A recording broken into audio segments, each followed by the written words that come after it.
Ah, ça y est, ça tourne, vas-y. Salut Taxi, on se revoit encore. Voilà, donc on est le 31 mai, voilà, à 4 jours du procès de Linda pour la soutenir, quoi. Voilà, on est à Fleury-Mérogis. Dans la continuité des procès, on constate une chose importante, c'est que beaucoup de gens maintenant se retrouvent devant les tribunaux pour leurs propos, pour leurs vidéos. Certains même sont mis aux arrêts. Hein. Nadia nous disait tout à l'heure qu'il y avait des gilets jaunes qui étaient en prison, qui étaient encore écroués pour probablement des prises de position et pour des faits qui peuvent être parfaitement discutables d'un point de vue juridique ou judiciaire. Bon, après, je ne connais pas le fond de l'affaire, je n'ai pas jugé. Toujours est-il que maintenant, je trouve que c'est intéressant parce que la République montre son vrai visage. C'est-à-dire qu'elle a commencé, la République, en 1789, puis 1793, en guillotinant, c'est-à-dire ses opposants. Et aujourd'hui, on voit que la guillotine ne s'est pas arrêtée, puisque la guillotine, elle est sociale, la guillotine, elle est économique, la guillotine, elle est familiale, parce que quand l'ASE fait des interventions auprès des familles pour retirer les enfants, alors que parfois les cas de maltraitance ne sont pas forcément avérés ou probants, on peut se demander comment fonctionne l'institution. Donc ça, c'est logique. Alors, après, on peut avoir plusieurs axes et plusieurs pistes de réflexion. Moi, je suis quelqu'un qui a toujours lu des livres et qui a toujours essayé de nourrir sa réflexion. Et j'aime bien utiliser les supports. Et maintenant, je viens avec des supports. Alors, cette rencontre m'a inspiré 2 livres que j'ai extirpés de ma bibliothèque. Donc celui-là, de Stephen Mitford Goodson, ancien banquier central de l'Afrique du Sud qui d'ailleurs a défrayé la chronique avec le président Ramaphosa concernant un contentieux avec Trump pour des quelques blancs qui auraient été expulsés. On a dit que c'était entre guillemets de la part du gouvernement Trump une forme de génocide anti-blanc.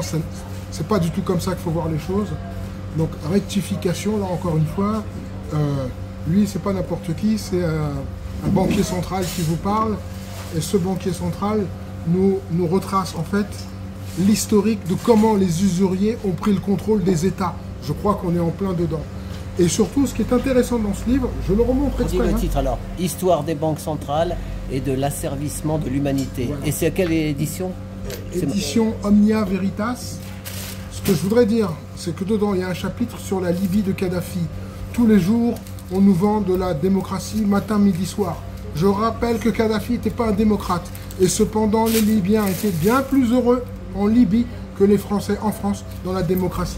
Donc, on voit que la démocratie, en fait, est le prétexte pour intervenir dans des pays, jouer avec le prétendu processus électoral pour pouvoir mettre les pantins qui seront aux ordres, on va dire, des banquiers centraux. Donc, mais en réalité, on sait très bien que la démocratie, c'est le masque de ceux qu'on n'a pas le droit de citer, qui disent que, par exemple, les Noirs sont le chaînon manquant entre l'homme et le singe. Les initiés comprendront. Voilà, comme ça, voilà, on ne citera pas les gens, vous savez à qui je fais référence. Donc c'est intéressant parce que il faut dépoussiérer les mythes, et dépoussiérer les mythes, c'est aussi dire les vérités qui dérangent. Aujourd'hui, on a de plus en plus de mal à dire certaines vérités. Pourquoi? Parce que ça dérange le confort de beaucoup de personnes. C'est-à-dire que beaucoup de gens se rendent compte aujourd'hui que leur vie est absurde. Pourquoi? Parce que tous les grands événements, en réalité, que ce soit les fameuses guerres mondiales, le 11 septembre, on a marché sur la Lune, et que sais-je encore, tout ça, maintenant, beaucoup s'aperçoivent que tout ça, eh bien, il y a les coulisses de toutes ces choses, et derrière les coulisses, eh bien, on nous a construit une histoire, enfin, on n'a pas parlé des coulisses pour nous construire une histoire officielle de tout ça. Et l'histoire officielle nous dit, ne changez rien à la version officielle. C'est tautologique, mais c'est pas exprès. N'allez pas fouiller, ne vous posez pas de questions plus que ce que les discours officiels vous ont enseigné et vous ont dit. Voilà. Donc c'est ça le pitch d'aujourd'hui. Et je recommande aussi la lecture du livre de Youssef Indy. Bizarrement, Youssef Indy, qui lui aussi d'ailleurs a fait l'objet d'une audition de la part, il me semble, d'une section antiterroriste, pour, pas lui directement, mais en fait, c'est pas pour lui, mais c'est soi-disant comme une histoire de complicité, quoi. Donc, lisez ce livre, il est bien fait, il y a des petits rappels, il y a des petites piqûres de rappel, et ça va beaucoup nous éclairer sur la situation, non seulement des Palestiniens d'aujourd'hui, mais surtout de la situation qui sera la nôtre demain. Parce que les Palestiniens d'hier, sont les Palestiniens du futur et ils peuvent changer de continent. Quand je dis ça, je dis rien. Voilà. Tu veux ajouter quelque chose, Taxi? Non, moi, c'était juste pour présenter tes livres. Et qu'est-ce qu'ils disent derrière alors? Je vais lire là, pour donner envie. Celui-là, il me plaît bien, celui-là aussi. Là. C'est l'histoire des banques centrales. L'histoire des banques centrales et de l'asservissement de l'humanité bénéficie de l'expérience de Stephen Goodson. En tant qu'ancien directeur de la Banque centrale sud-africaine, cet ouvrage explore le rôle de la banque et de la monnaie à travers l'histoire et de l'Antiquité à nos jours. Le rôle des prêteurs de deniers a souvent été considéré comme la main cachée, ce pouvoir de créer, de prêter, d'accumuler les intérêts sur le crédit, puis de prêter à nouveau de ce crédit pour en tirer de nouveaux intérêts, ainsi à perpétuité. Merci, monsieur. Merci, grazie mille. À tisser le joug. Les individus, les familles, l'État, la capacité d'opérer un système d'emprunt et de crédit frauduleux remonte à la plus haute antiquité et ces prêteurs d'argent, ceux que Jésus a chassés du temple, ont persuadé le gouvernement que le secteur bancaire doit être géré par des opérateurs privés. Bien des guerres, des révolutions, des dépressions, récessions économiques et autres soulèvements sociaux furent directement liés à la détermination de ces prêteurs de deniers à conserver puis étendre leur pouvoir et leurs profits. Lorsqu'un État, un individu ou une idée est venu menacer leurs arnaques, ils ont souvent répondu par des guerres et des révolutions.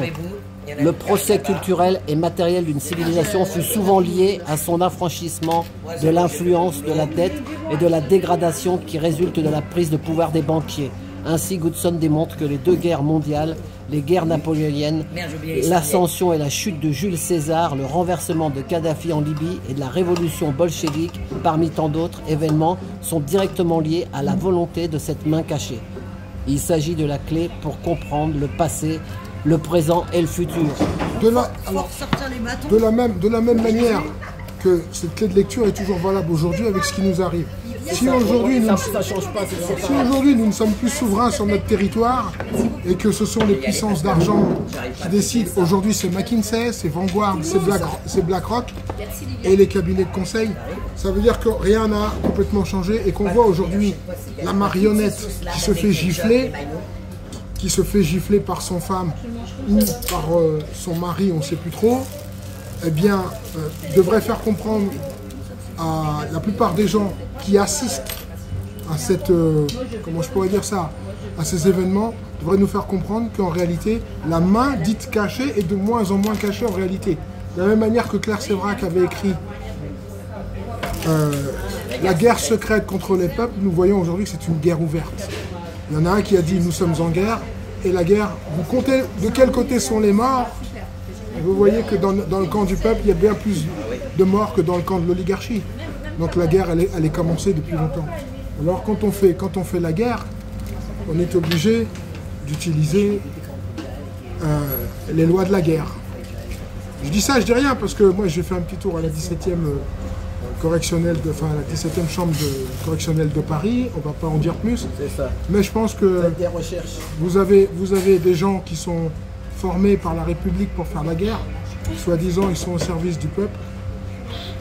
Chacun tirera les conclusions qu'il veut bien en tirer. On ne comptera pas sur la police nationale qui a été créée sous Vichy. Par contre, il nous reste l'armée et la gendarmerie qui porte les fleurs de lys sur l'épaule. Je dis ça, je dis rien. Là, il y a des belles fleurs de lys aussi. Merci beaucoup. Voilà. Tu peux couper. Ouais, mais merci Maxime. À tout bientôt et on va continuer quelques prises de parole avec d'autres intervenants.